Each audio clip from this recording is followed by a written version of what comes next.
Hey guys, welcome to the Q&A of our Understanding Oral Health Live webinar. Yes, there's a hand. Lekoko, can you go on, please? Ask your question. Okay, good morning, colleagues. I wanted to ask the speaker that, let's say I've got a toothache and I need to take out my teeth. Does she offer such services? Yes, I offer everything from tooth extraction, tooth filling, tooth cleaning, oral health education, veneers, crowns, implants, braces, clear aligners, smile makeovers. Yeah. Good morning. Quick question, Doc. Hypertension medication, the beta blockers, how do they interact with dry mouth? How does it happen or does it have an effect on dry mouth? The beta blockers, they affect the mouth with the bleeding, because now you find that there isn't enough blood supply towards the gum, and it also affects the saliva flow in the mouth as well. You find that people who are taking more beta blockers, it also blocks the salivary glands from secreting more saliva. So if you have less saliva in the mouth, you find yourself having dry mouth, which is xerostomia, and you find your teeth being sensitive, and you crack your teeth because there isn't enough saliva to keep your mouth moisturized.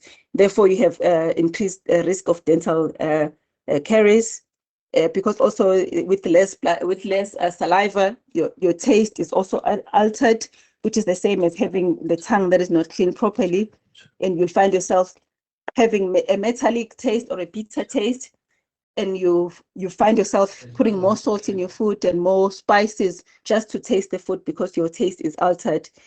Having burning sensation because there's less saliva production in the mouth, and then you find what's this gingival overgrowth. You'll find that people with on beta blockers, they have the gums tend to be more thicker and big.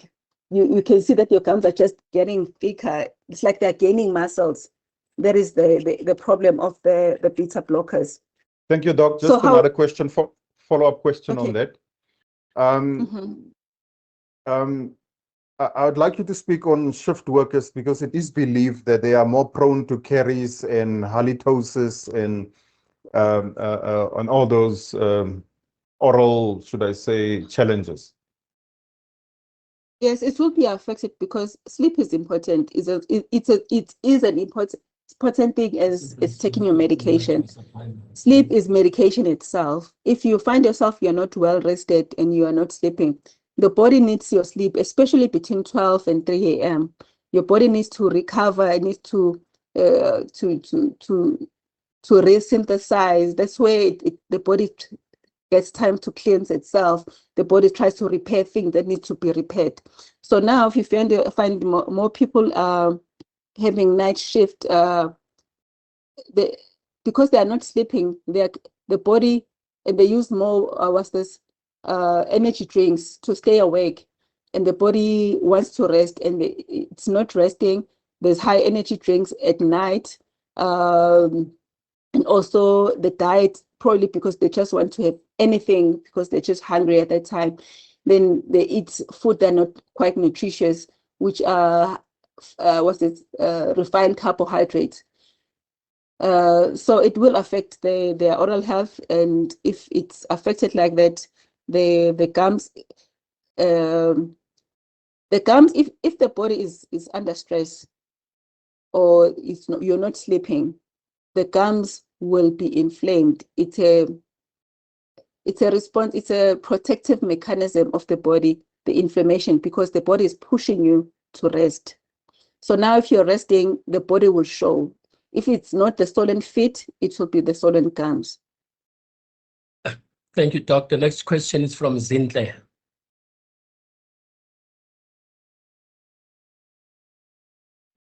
Good day, colleagues. Thank you, Chair. Doctor, I just want to ask quickly, what are the best toothpaste and toothbrushes, since some of us have the myth of maybe saying the soft toothbrush is not making the tooth cleaner than the hard ones. So I just want to know which best toothpastes that we must use, what should they contain, and which brushes should we use, electrical brushes or soft or hard? Yeah, that's my question. Thank you. Okay, I would say with the best toothbrushes, I prefer the softer toothbrushes because with the hard ones, you tend to they tend to be more abrasive and they brush off the enamel, that's causing sensitive teeth. I know some people feel that having a harder toothbrush makes you feel like you're really brushed. They need to really feel like they really scrub their teeth, but that's not the point. The point is just to make sure the teeth are clean.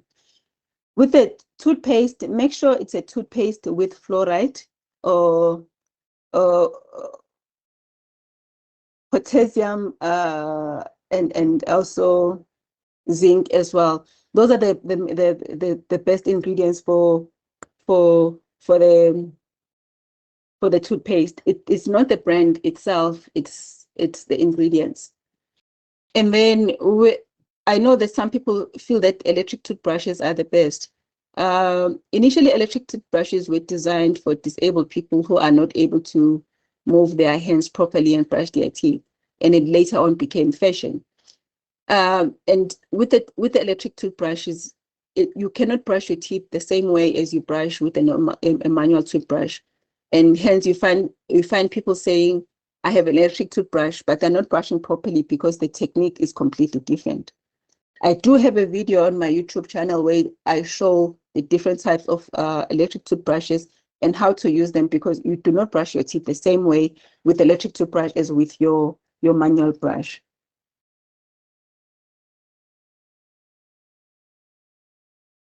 Thanks, And Doc. also, Next question. Oh, sorry.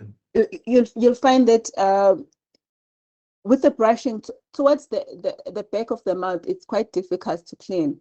So I always recommend using a smaller toothbrush. You'll find that the toothbrush you use for your kids comes in handy when you're brushing your back teeth, because that's where a lot of teeth start to be rotten, because the cheeks are closing the mouth and you are not able to put the toothbrush all the way to the back because it's quite thicker.